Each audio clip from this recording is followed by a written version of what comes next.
So tonight's topic is an introduction to historical research. Uh, for those of you who are at F&Y in 2018, you may have seen me give the same lecture, but I think for most of you, this is the first time you are hearing me do this. This lecture is aimed primarily at people who have always wanted to sort of get involved with research or study history more closely, but have not really taken a history class since maybe high school or freshman year of college. And so for some of you, it might just be a basic refresher. Hopefully for others, there might be something a little new.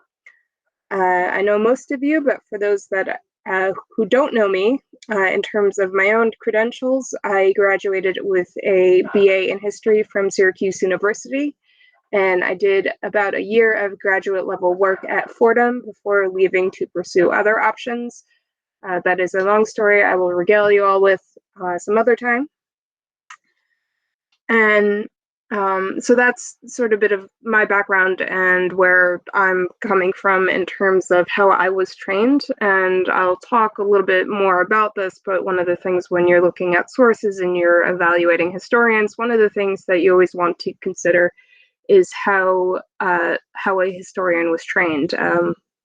Did they get a degree? Did they get an advanced degree? Where did they get it from? You know, it's one thing to say, oh, they got their PhD from Oxford or Harvard, and another thing when someone doesn't have any academic credentials at all, and then you have to use other ways of evaluating their work. But I'm getting ahead of myself. So what I want to start with is that one of the things that I particularly want to encourage is when HEMA people study history, to study historical intersections between other areas of history and HEMA. So what do I mean by this? In HEMA, we have a lot of people who look at the historical manuals, the fencing manuals, that translate the manuals and interpret the techniques. But what we don't have as much of is people doing the contextual research. And since the H in HEMA for historical is something that's as much a part of our martial art as anything else, understanding the context becomes incredibly important for understanding the art or being able to fully understand the art. As one example of this, I'm sure you're all familiar with the concept of a middle how. Now, if you do a middle how against someone who's wearing the clothes we wear today, like I'm wearing a really thin old cotton t-shirt, if you did a middle how against that, you would create quite a large gash in me. And so please don't do that. On the other hand, if you are wearing thick medieval linens or medieval wools, that cut's not going to do a whole lot of damage. And in fact, at tournaments in the past, at cutting tournaments in the past, Jess Finley, who has done amazing research in medieval textiles, created some medieval textiles and would wrap the tatami in the textile, and then that round of the cutting tournament was to see how many layers of medieval textiles you could cut through. And if we don't have anyone studying textile history, we would have no way to know this, right? So one of the cool things about history, I think, is that you can take any area of history that you're interested in and you can relate it to HEMA. So I've already mentioned a bit about how textile history can be used. If you're interested in, say, medical history, well, in terms of HEMA, then you might want to look into medieval wound care or battlefield medicine. If your interest is in fashion, which is similar to textiles, although it can be a little veer off into different directions, you can look at different armor styles. Between the 15th and the 16th centuries, the styles of shoes people wore underwent a drastic change from long and pointed shoes to a very square cut shoe. So if you're looking at a suit of plate armor and you want to get some idea of when this armor was produced, and for whatever reason this museum doesn't have a label on it, which probably isn't going to happen, but just in case, a quick way to orient yourself to the dating of this armor: look at the shoes, because the armor follows fashion. Anna Lee Beard in Austin is doing awesome work in terms of the history of dance, and she is able to relate that to HEMA and fencing footwork. There's pretty much any area of history that you might have an interest in that you can think of, there's a way to relate that to HEMA. And that's what I personally really want to encourage people to do, to get into, because again, the fuller understanding of history gives us more context to the techniques we're studying. And with the more context, we have a better idea of how they came up with these techniques, why they came up with these techniques, and how things would have been used or been done back in the day.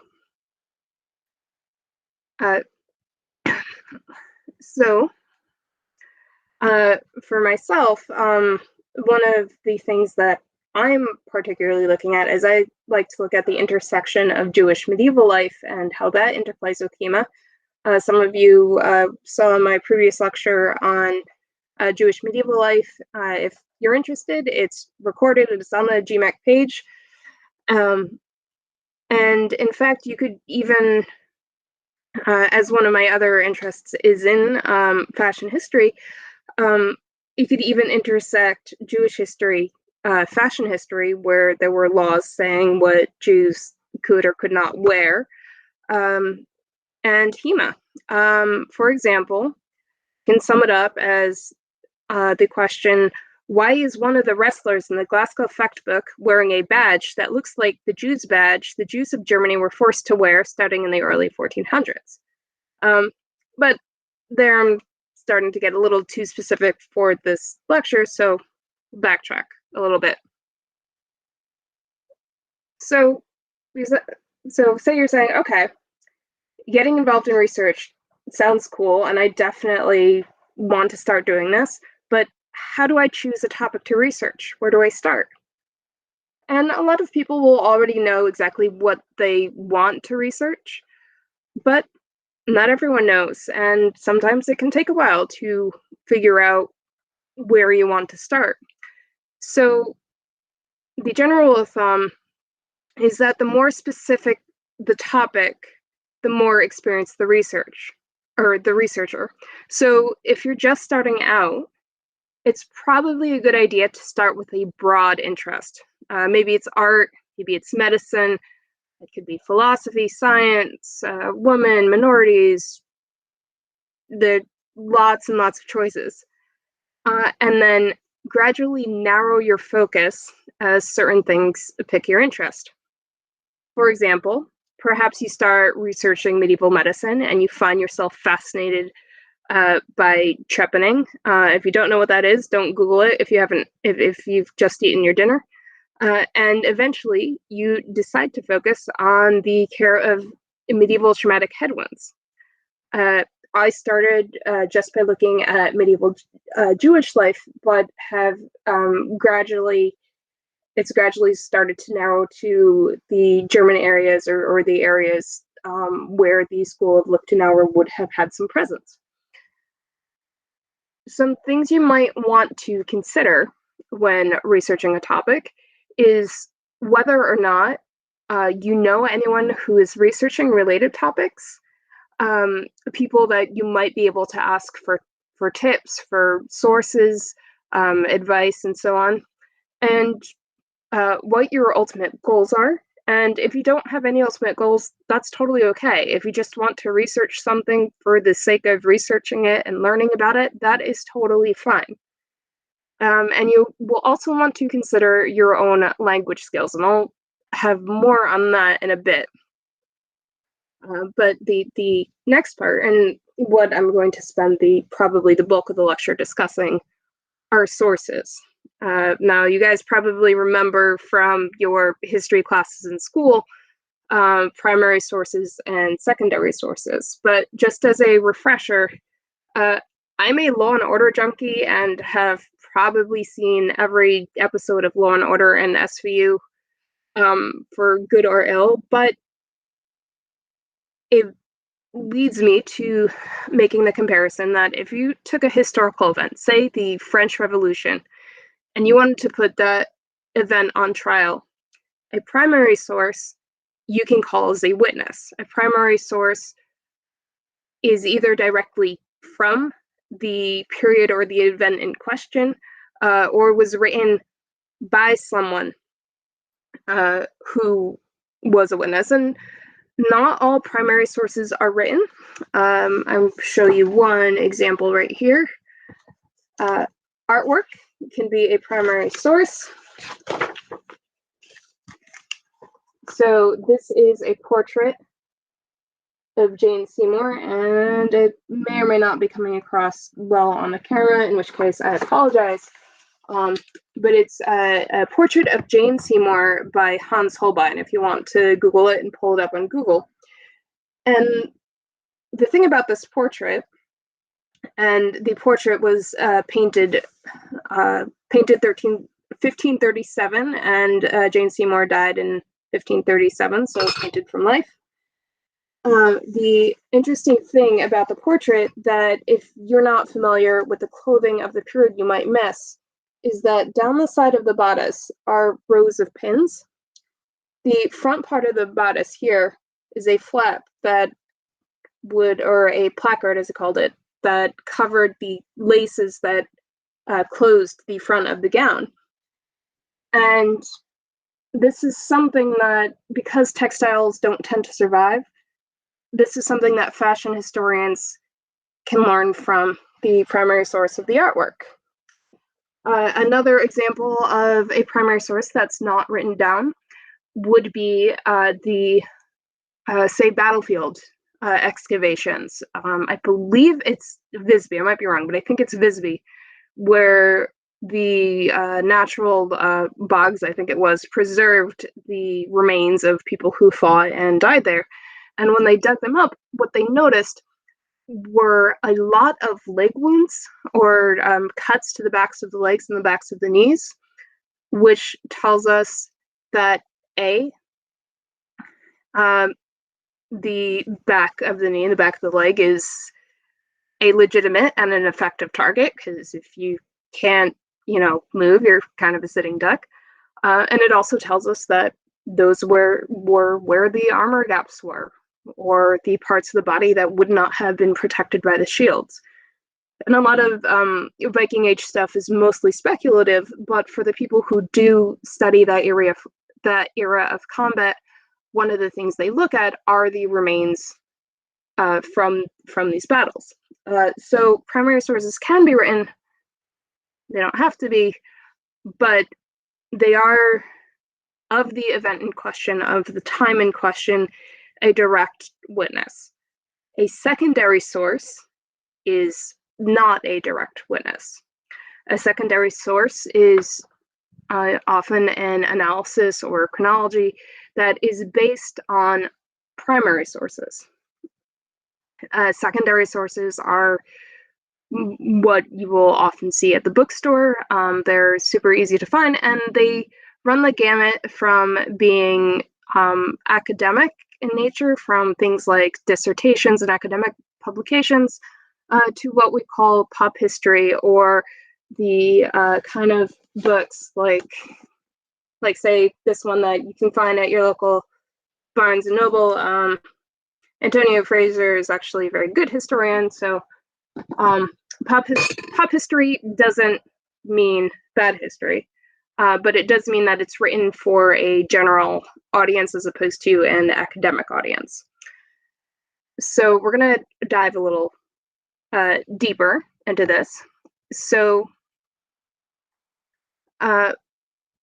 with both primary sources and secondary sources, there are pros and cons to using each. For primary sources, there were two big drawbacks that we have to consider. The first is that we have to consider a potential language barrier. So this is, I picked this up at Strand, a diary of John Evelyn, who lived in 17th century Britain. And while it's from the 1950s, I think, this book is from the 1950s, but it's a primary source in that this is the text of his diary. Because I'm a native English speaker, I can read this without needing a translation of any sort. On the other hand, this is a medieval law book that contains laws about Jews in medieval Germany. So I saw it on Amazon. I said, this looks absolutely appropriate for what I'm researching. What the Amazon description did not tell me is that the text of all the laws is in German. So it is a primary source in the original language, which is German, but I don't speak German. So if I want to use this text, and there are things in here that I definitely want to use, but if I want to use this text, this means that I either have to translate it myself, which I currently don't have the skills to do, or I have to get someone to translate it for me. Now, the other drawback we have to consider with primary sources, which will tie into this, is that you have to consider author biases. Every author of any text will have a bias, and with primary sources, you have to consider who is the author of the source, what was their position, what were they trying to illustrate on a very simple level. In one of my history classes in college, we read two different accounts of the Albigensian Crusades, or the Crusades against the Cathars, who are a religious minority in France. And one of the accounts was from one of the crusading soldiers, and it was all, this is a crusade for God and the church and blah, blah, blah. So, making it sound like it was a really good thing. And then the other account we read was from the point of view of the Cathars, and who were massacred. And as you can imagine, their take on the event was quite different. And that's a very basic, very easy, there's one side and there's the other side. But every historical event will have different viewpoints, different commentary. And when you're reading a primary source, if you can research the author, even if it's just a quick Google to say, okay, who was this guy? Who was this woman? You still want to research the author because you want to know the angle they're coming from and what biases they may have inherent. It's very similar to today when someone posts an article on Facebook about such and such politician doing such and such outrageous thing. You want to look at, where is this article coming from? Is it a legitimate news source? Is there a right slant? Is there a left slant? So on. It's a very similar thing in that you want to account for the biases in the author. Now, when you add a translation to that mix, you also have to consider translator's bias. And the translator may not have any obvious bias, but how they choose to translate text can subtly change the meaning of the text. As one example, in the Lichtenauer Zettel, and I think most, if not all of you, are Lichtenauerians. So in the Lichtenauer Zettel, in the preamble, there is a couplet that ends with Alle Kunst haben Length und Masse.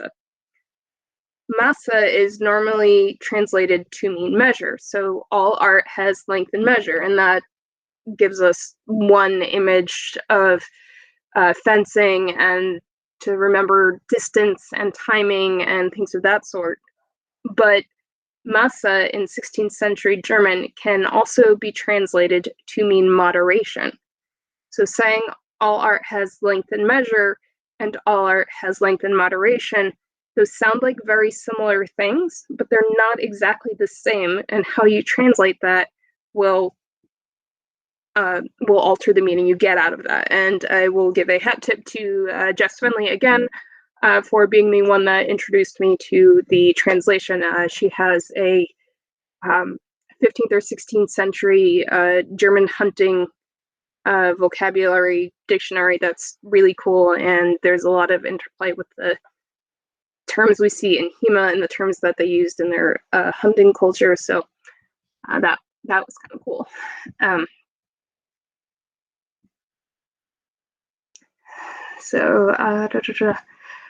And another thing to consider with a lot of the primary sources is that the languages that they're written in, a lot of these languages are not spoken today. Medieval German and modern German are not the same thing. I have heard stories of people who have learned modern German going to Germany today and trying to speak the medieval German, and people saying, I have no idea what you're saying. The English that we speak today is not the same of the English that they spoke in the 1400s. If any of you have ever read Chaucer's Canterbury Tales, One Tata Prilla with the Shores Sutta is almost, at this point, almost sounds like a different language than modern English. And the history of English is quite interesting, but the point is languages change, and translating can occasionally be complicated.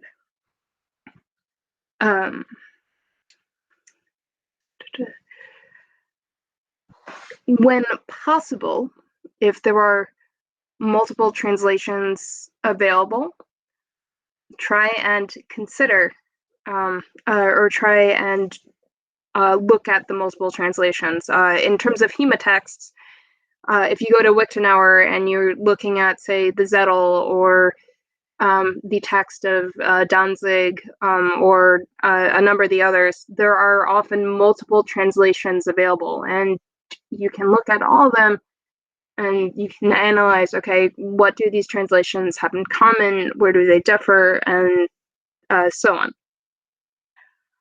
on. So if you want to find primary sources, how do we do that? Well, you can find primary sources.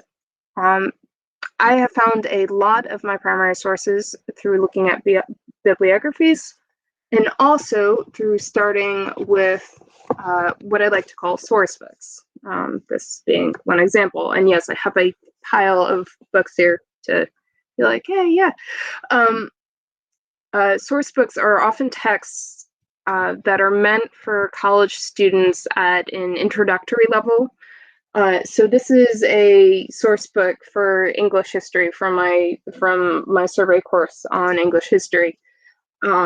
And I also have source books for Jewish history and Japanese history, and they are collections of primary source documents that are usually provided with introductions as well as questions for discussion or things to think about as you read them, and even more valuable, suggestions for further reading. So I generally find that source books and introductory level college texts are great places to get started, and then use what they recommend as further reading to sort of drill down and find out more. And because they're introductory level texts, they're meant for those that don't necessarily have prior knowledge of the subject, so they are accessible.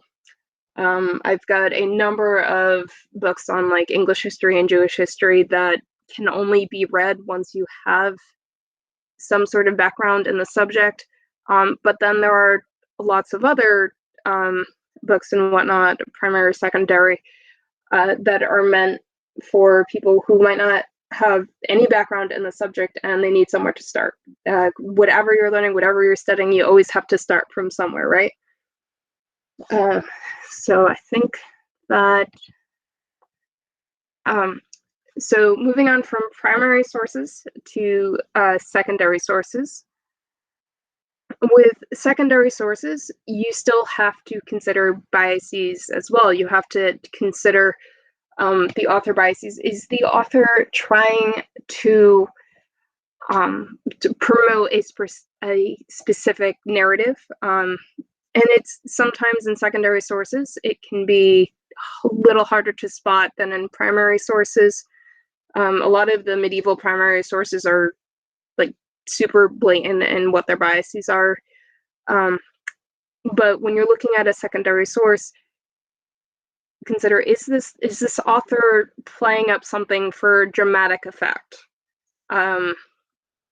Especially if they're writing a book that's aimed for the general public. Are they going for the drama, or are they going for the analysis? Because history at an academic level can be quite dry, unfortunately. But like I've said before, everyone has a bias, and there's a whole field about studying historians called historiography. And if you study history at the higher level or the higher academic levels, and historiography becomes a big part of it. It's my least favorite part, but it is super important, because understanding how to evaluate other historians helps you choose what sources you want to use to pursue your research further. So again, we want to consider biases.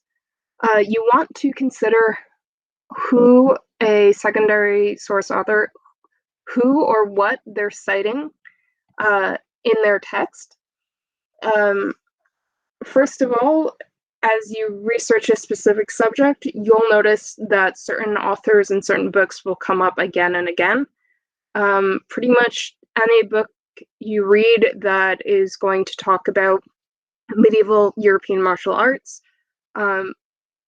most of them will probably cite Sidney Angle's The Martial Arts of Renaissance Europe. The book's a bit older now, but for a long time it was really the only comprehensive survey of European martial arts in the medieval and Renaissance time periods.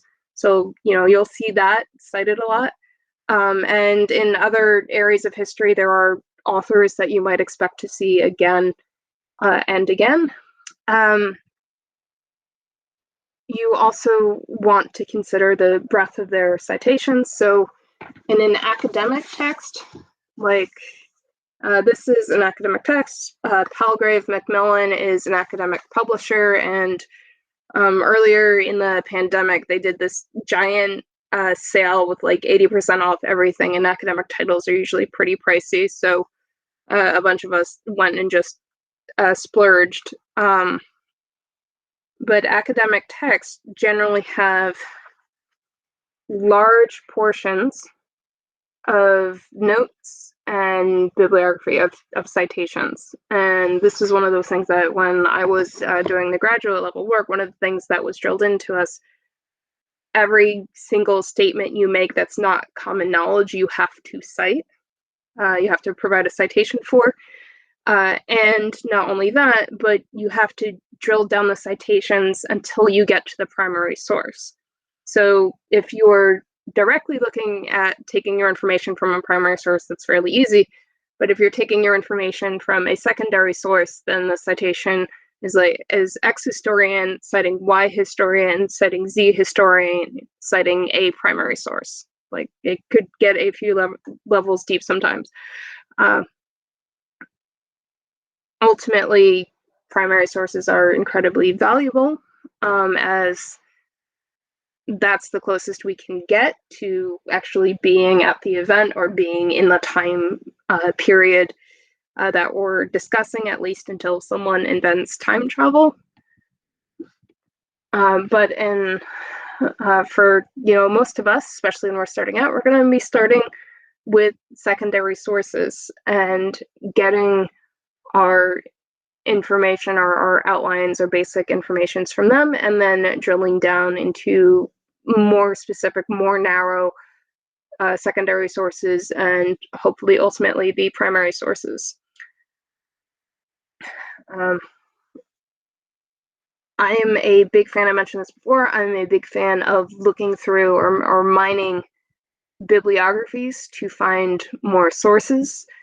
And I will, if I'm reading a text and it's on something that I'm less familiar with or I'm newer to, I will look at that bibliography and I will highlight the titles of texts that look like they might be interesting or something that I want to pursue further.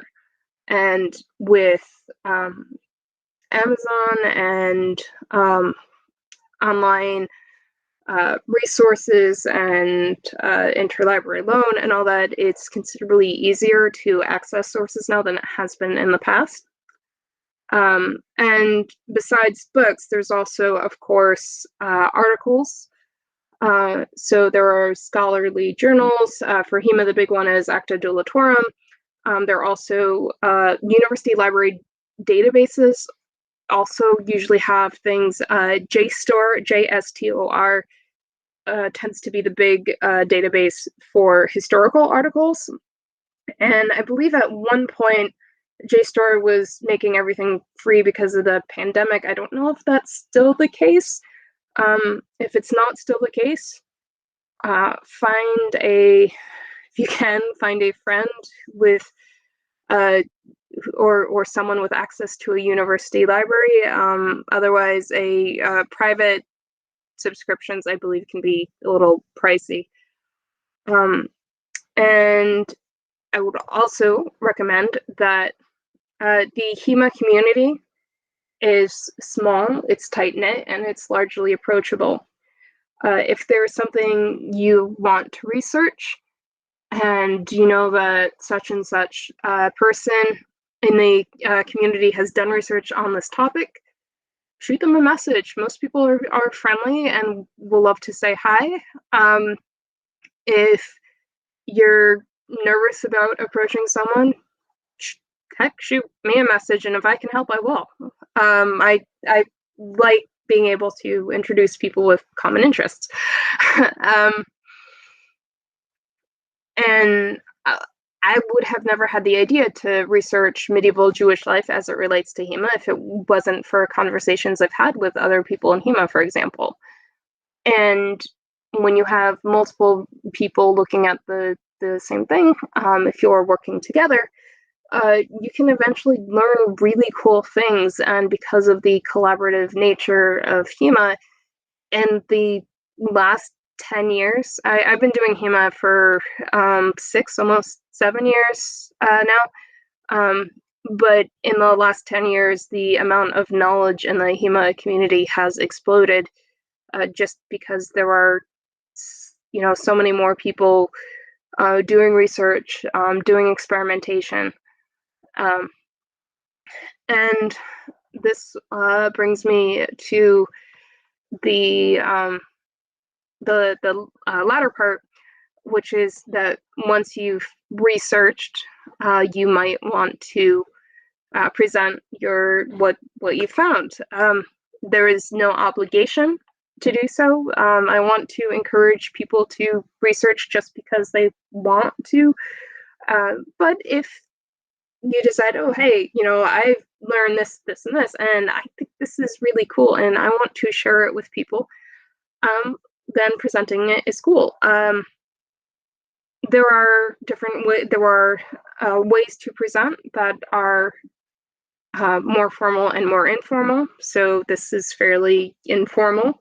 And presenting at smaller HEMA events might be fairly informal. But if you are presenting an academic event like this or WMAW, or if you want to submit an article to a scholarly journal, then you do need to know how to cite sources and write bibliographies. Nowadays you have like bibliography makers that you go to whatever website and you enter in all the information and it spits out the format for the bibliography. I did not have that luxury when I was in school. So I'm a little jealous of today's students. But you do need to know how to cite your sources and be able to do that.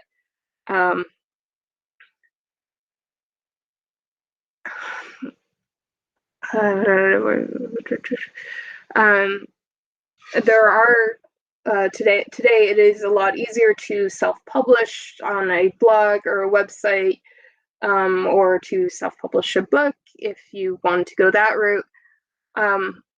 Ultimately, the most academic forms of presentation, academic journals, academic presses will be a lot more selective and a lot more rigid in their criteria.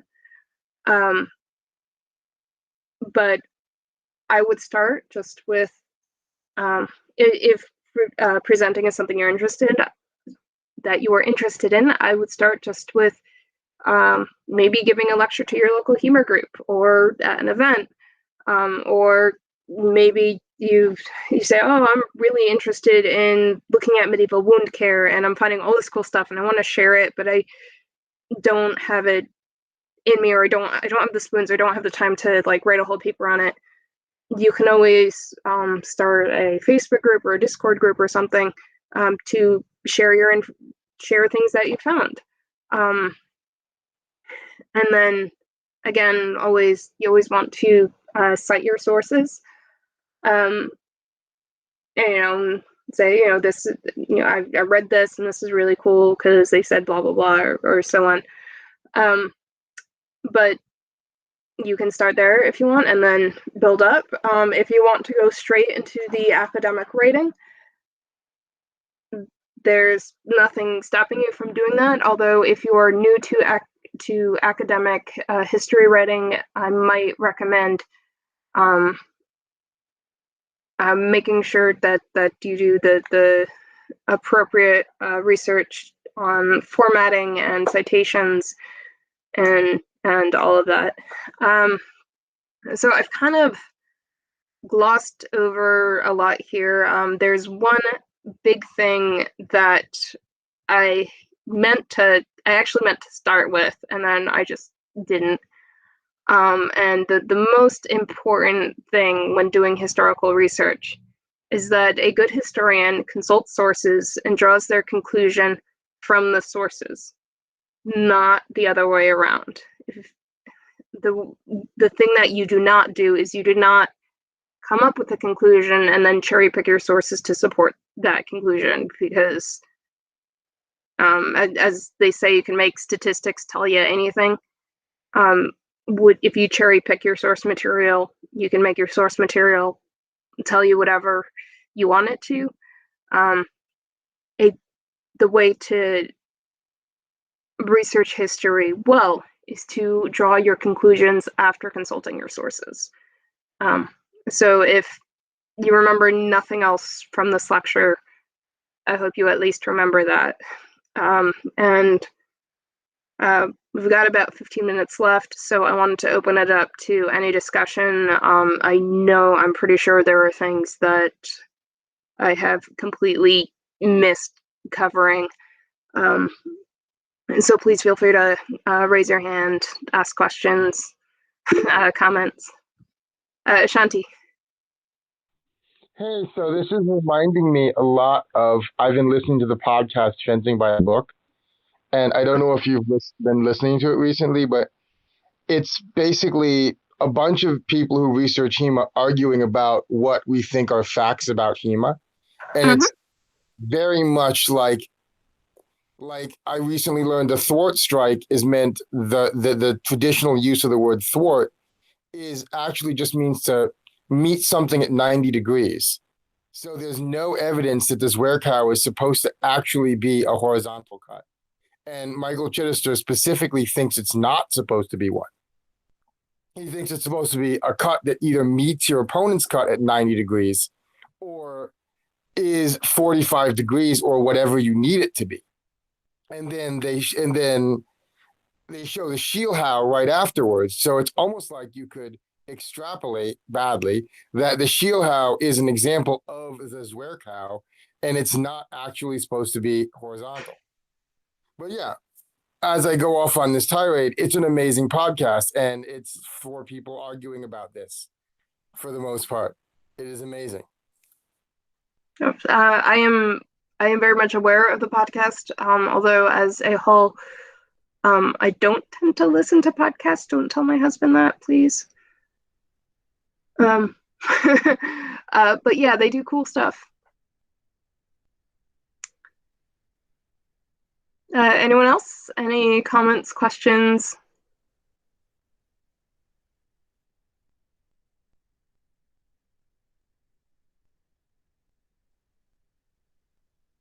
No, you're also quiet.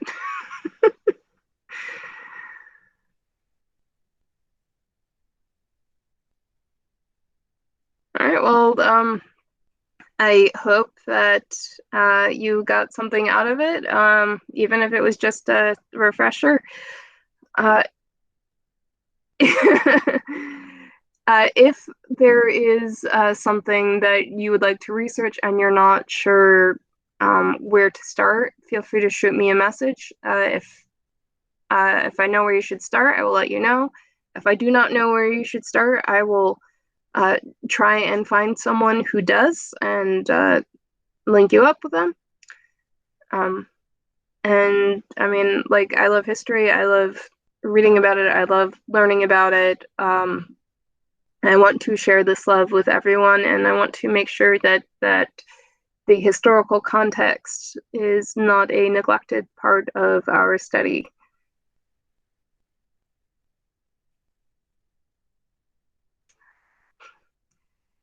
So thank you all for coming. Have a wonderful evening, a wonderful weekend. Stay well, and I hope we can all see each other in person relatively soon.